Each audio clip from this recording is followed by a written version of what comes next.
2024년 11월 13일 새벽입니다. 하나님의 말씀은 창세기 12장 10절에서 20절입니다. 그 땅에 기근이 들었으므로 아브람이 애굽에 거류하려고 그리로 내려갔으니 이는 그 땅에 기근이 심하였음이라. 그가 애굽에 가까이 이르렀을 때에 그의 아내 사레에게 말하되 내가 알기에 그대는 아리따운 여인이라. 애굽 사람이 그대를 볼 때에 이르기를 이는 그의 아내라 하여 나는 죽이고 그대는 살리리니 원하건대 그대는 나의 누이라 하라. 그러면 내가 그대로 말미암아 안전하고 내 목숨이 그대로 말미암아 보존되리라 하니라. 아브람이 애굽에 이르렀을 때에 애굽 사람들이 그 여인이 심히 아리따움을 보았고 바로의 고관들도 그를 보고 바로 앞에서 칭찬하므로 그 여인을 바로의 궁으로 이끌어들인지라. 이에 바로가 그로 말미암아 아브람을 후대하므로 아브람이 양과 소와 노비와 암수 나귀와 낙타를 얻었더라. 여호와께서 아브람의 아내 사레의 일로 바로와 그 집에 큰 재앙을 내리신지라. 바로가 아브람을 불러서 이르되 내가 어찌하여 나에게 이렇게 행하였느냐? 내가 어찌하여 그를 내 아내라고 내게 말하지 아니하였느냐? 내가 어찌 그를 누이라 하여 내가 그를 데려다가 아내를 삼게 하였느냐? 내 아내가 여기 있으니 이제 데려가라 하고 바로가 사람들에게 그의 일을 명하매 그들이 그와 함께 그의 아내와 그의 모든 소유를 보내었더라. 하나님 말씀을 증거하겠습니다. 마라톤을 이렇게 보게 되면 시작할 때는 사람들이 어마어마하게 많습니다. 그러나 결승선에 이제 가보게 되면 끝까지 완주하는 사람은 그렇게 많지 않다라고 하는 거죠. 자기 페이스를 놓쳐가지고 중간에 포기하는 사람도 있고 또 뭐 순위에 들어가지 못할 줄을 미리 알고 이제 중도에 그만두는 사람도 있습니다. 또 다쳐서 포기하는 사람, 참 많은 사람들이 결승선을 통과하지 못하는 것을 보게 됩니다. 우리가 세상에서 이렇게 보게 되면 일을 시작하는 사람들 참 많아요. 그러나 끝까지 마무리하는 사람은 그렇게 많지 않다라고 하는 것입니다. 그래서 성공하는 사람이 드물죠. 이것을 성경에서는 뭐라고 이야기하냐면 우리가 흔히 하는 말로 성령으로 시작했다가 육체로 마친다는 말로 표현합니다. 왜 일하는가 라고 하는 책이 있는데 일본 기업의 세라믹을 제조하는 세계적인 기업이죠. 회장은 이나모리 가조, 이 사람이 지은 책입니다. 이분이 한 번은 강사로 초청받아가지고 중견그룹이나 중소기업 사장들에게 강의를 하고 난 후에 질문을 받습니다. 당신의 회사는 어떻게 그렇게 멋지게 성장할 수 있었습니까? 그것도 단기간에. 분명히 당신도 어떤 문제를 만났을 때 실패한 것들도 많이 있었을 텐데요. 그랬더니 회장이 말하길 우리가 맡은 일 가운데 실패한 것은 단 하나도 없었습니다. 이렇게 답을 한 거죠. 그랬더니 이제 거기 모인 그 회사 사장들이 실소를 했다라고 하죠. 비웃으면서 어떻게 그럴 수 있었나요? 뭐 질문하기 위한 질문이라기보다는 그냥 비웃는 질문이죠. 그랬더니 네, 저희는 성공할 때까지 절대 포기하지 않았거든요. 실수가 없다고는 안 했습니다. 실수했고 어려움도 있었습니다. 그러나 포기하지 않았기 때문에 열매를 본 것입니다. 바로 이것을 못해서 많은 기업들이 중간에 도태되는 것입니다. 오늘 이 본문을 보게 되면 가나안 땅에 기근이 들게 됩니다. 하나님의 축복한 땅인데 젖과 꿀이 흐르는 땅인데 그럼에도 기근은 올 수 있다라고 하는 것이죠. 우리가 착각하는 게 뭐냐면 우리가 주님을 믿고 예수님의 자녀가 되고 제자가 되었으면 이 고난이 없을 것이다. 여러분 그랬습니까? 아니죠. 주님은 고난이 없다라고 말한 적이 단 한 번도 없습니다. 오히려 나를 따라오려거든 자기 십자가를 지고 나를 쫓으라고 그렇게 말씀하셨죠. 예수님을 믿고 신앙생활을 해도 여전히 우리는 고난과 어려움과 함께 살아갑니다. 아무리 믿음이 좋은 사람이라고 해도 그는 예외는 아니죠. 아브라함도 마찬가지였습니다. 그 땅에 기근이 든 것이죠. 그럼에도 올바른 반응은 무엇이었겠습니까? 하나님께 기도하고 약속의 땅에 있어야 정상적인 반응 아니겠어요? 주님이 주신 땅이고 또 인도하신 땅이기 때문에 눈앞에 고난이 왔다라고 해가지고 바로 포기하고 다른 곳으로 이동하는 것은 올바르지 못한 그런 모습이죠. 그러나 아브라함의 경우에는 너무나 쉽게 약속의 땅을 버리는 그런 모습을 우리가 볼 수 있습니다. 믿음으로 시작했다가 믿음으로 마치지 못한 거죠. 여러분 왜 기도하는 사람의 기도 응답이 작겠습니까? 그 이유는 시작은 누구나 믿음으로 이렇게 기도를 시작합니다. 그러나 마지막까지 기도로 마치지 못하기 때문이죠. 그러니까 기도를 끝까지 밀고 나아가지 못하는 것입니다. 다른 수단으로 마치는 경우가 많죠. 그래서 온전한 축복을 받지 못하는 것입니다. 꽃 중에 이렇게 보게 되면 모란 꽃이 있습니다. 이것은 보통 인내와 소망을 상징적으로 나타내죠. 이 겨울철에 이렇게 모란을 보게 되면 지상으로 나와 있는 그런 부분들이 있죠. 뭐 줄기나 뭐 잎, 이 꽃들은 전부 다 시들시들해가지고 죽어갑니다. 그래서 겉으로 볼 때는 그냥 죽은 꽃 이렇게 보일 뿐이죠. 근데 놀라운 것은 봄이 되면 비록 서서히 뭐 땅을 뚫고 나오지만 새순이 나오고 또 줄기가 나오고 결국 아름다운 이 모란 꽃을 피워낸다라고 하는 것이죠. 이게 가능한 이유는 뭐냐면 보이지 않는 그 뿌리 부분에서 여전히 생명 활동이 진행되고 있기 때문에 그렇습니다. 다음의 에포트를 꽃망울을 위해서 비록 보이진 않지만 땅 밑에서 정말 최선을 다해서 영양분을 흡수하고 있는 것입니다. 여러분 마찬가지입니다. 비록 우리의 기도가 아무런 진척이 없고 아무런 열매가 없어 보여도 하나님은 우리 눈에는 보이진 않지만 여전히 우리를 위해서 일하시고 계신다라고 하는 것입니다.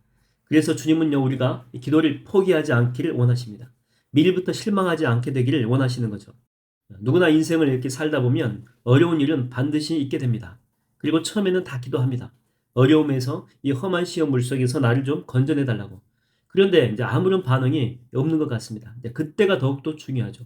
그런 때일수록 인내를 가지고 또 믿음을 가지고 더욱더 기도하는 모습으로 나아가야 된다고 하는 것입니다. 왜냐하면 주님이 일하고 계시기 때문이죠. 주님이 나와 함께함을 믿는다면 어떤 역경도 이길 수 있잖아요. 저는 이 고난 중에서도 믿음을 잃지 않는 여러분 다 되시기를 주의 이름으로 축원드립니다. 하나님은 이 사례를 통해서 원래 자손을 주기로 약속을 했죠. 사례를 통해서 이 땅 가운데 수많은 후손들을 주기로 약속을 한 것입니다. 그런데 아브라함은 자신이 살기 위해서 아내를 누이라고 속이고 이 바로에게 보내버립니다. 하나님의 약속이 아브라함 때문에 지금 이제 물거품으로 변할 그런 상황이죠. 이런 문제가 발생한 이유가 무엇 때문입니까? 하나님보다 사람을 두려워했기 때문에 실수한 것입니다. 하나님보다 사람이 커 보였기 때문에 실수한 것이죠.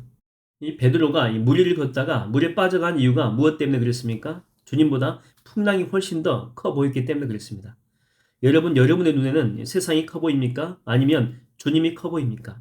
세상이 커 보일 때 우리는 영적 전쟁에서 실패하는 것입니다. 여러분이 사도행전에 보게 되면 공회에 끌려간 베드로와 요한이 협박을 받습니다. 다시는 예수의 이름으로 복음 전하지 말라고 엄포를 놓죠. 이때 멋진 말을 하지 않습니까? 사도행전 4장 19절에 보니까 베드로와 요한이 대답하여 이르되 하나님 앞에서 너희의 말을 듣는 것이 하나님의 말씀을 듣는 것보다 옳은가 판단하라. 그러니까 내게는 너희들보다 너희들의 협박보다 너희들의 권세보다 하나님이 크신 분이라고 하는 그런 고백이죠. 내가 사람에게 좋게 하랴 하나님에게 좋게 하랴 내가 두려워할 분은 하나님밖에 없다라고 하는 그런 선포입니다. 할렐루야. 저는 이 새벽에 여러분들이 하나님을 크게 보는 믿음의 안목을 다시 회복하게 되기를 주의 이름으로 축원드립니다.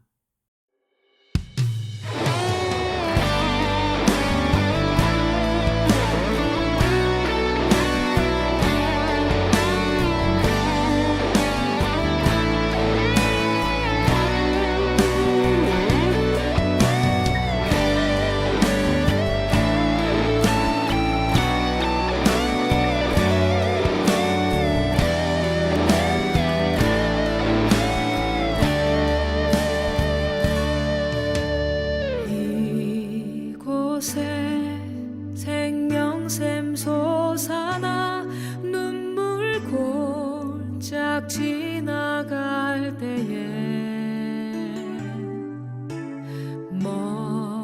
머잖아 열매 맺히고 웃음소리 넘쳐나리라.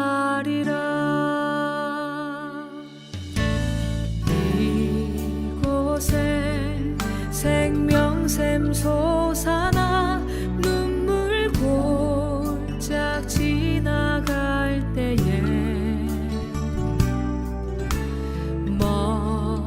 머잖아 열매 맺히고 웃음소리 넘쳐나리라.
예수